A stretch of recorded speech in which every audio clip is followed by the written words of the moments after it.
મહાદેવના good morning બધાને. તો થંબનેલ જોઈ તમને ખબર પડી જ ગઈ હશે. તો આજે અમે જાય છે ગોપનાથ નજીક આવેલા ચાંદમેર ગામના મસ્તારામ ધારાએ. તો હાલ અત્યારે આપણે રિંગ રોડથી શરૂઆત કરી છે. આજની વિડીયોમાં છેલ્લે સુધી બન્યા રહેજો.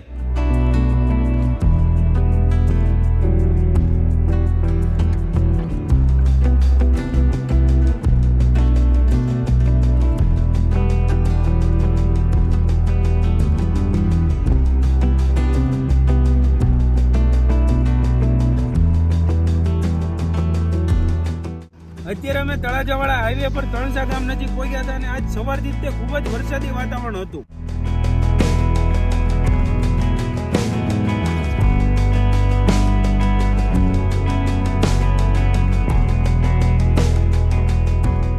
તો અત્યારે આપણે તળાજા પહોંચવા આવ્યા હતા. તો અત્યારે અમે તળાજા પહોંચ્યા છીએ અને થોડીક વાર માટે અહીંયા હોલ્ડ કર્યો છે. તળાજાથી જાંજમેર 23 કિલોમીટરનું અંતર છે. તો હવે મસ્તરામ ધારા જાંજમેર જવા માટે પહેલા તો તમારે ગોપનાથ વાળો રોડ લેવાનો છે અને ગોપનાથ પહોંચ્યાના 3 કિલોમીટર પહેલા જ તે મસ્તરામ ધારા જાંજમેરનો જમણી બાજુ રોડ આવશે. અહીંયાથી હવે ગોપનાથ 10 કિલોમીટર જ રહ્યું છે બાકી.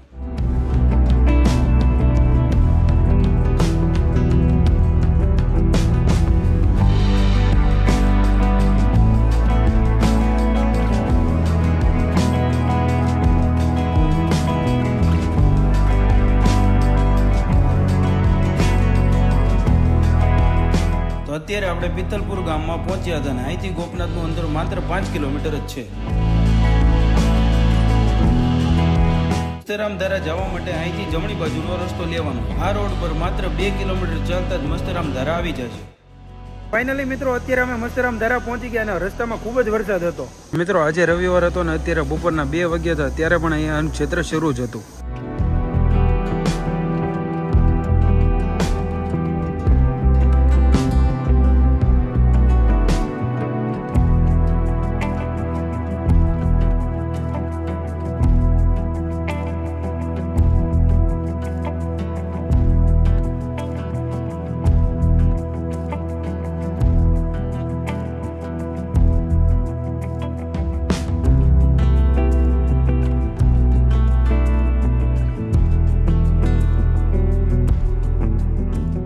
તો હાલમાં અત્યારે મંદિરનું અહીં નવનિર્માણ કાર્ય શરૂ છે.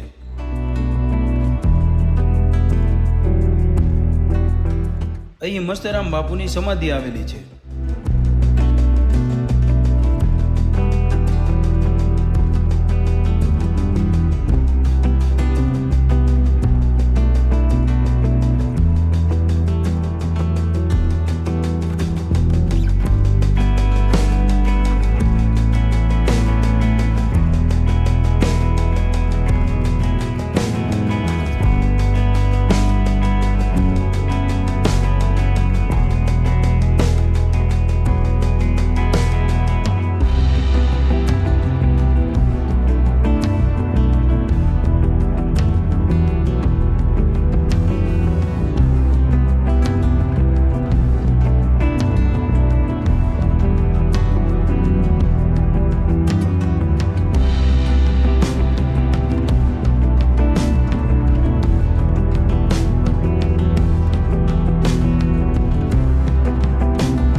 તો ફાઇનલી મિત્રો અત્યારે અમે મસ્તરામ ધારાના જાંજમેર બીચે પહોંચી ગયા છીએ. અમે તમને અહીંનો બીચ બતાવીએ.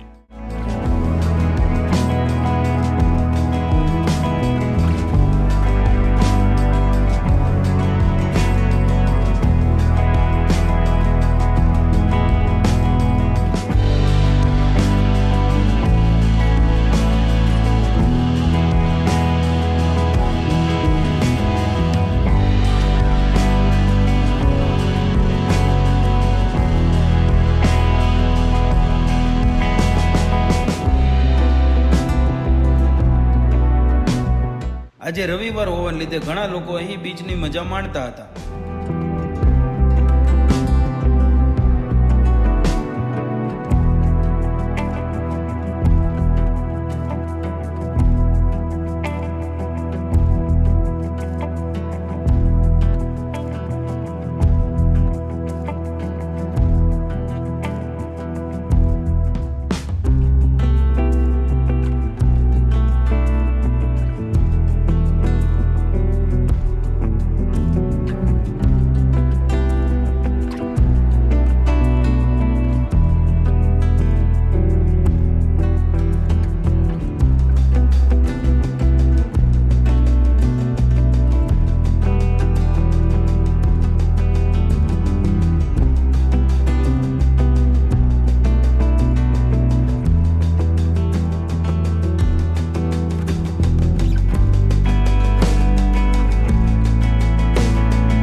ખોડિયાર ગુફા તરફ જવા માટે અહીં બોર્ડ પર રસ્તો દર્શાવેલ છે.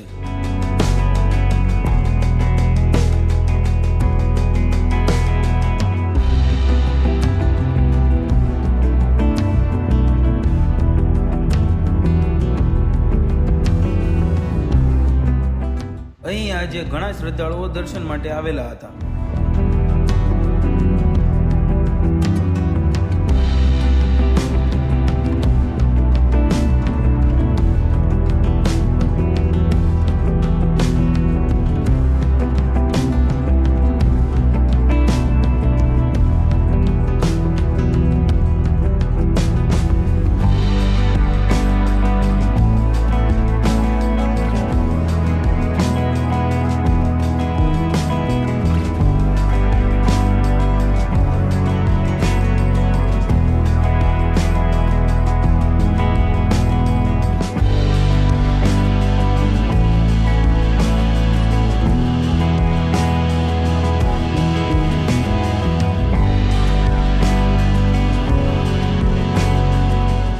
તો આ વિડીયોને આપણે અંત આપીએ છીએ અને ફરી વખત ભાવનગરના કોઈ પ્લેસના એક્સપ્લોરના નવા બ્લોગ સાથે આપણે મળશું. તો આ વિડીયો તમને સારો લાગ્યો તો લાઈક, કોમેન્ટ, શેર અને અમારી ચેનલને સબસ્ક્રાઇબ કરજો. તો દરેકને જય દ્વારકાધીશ.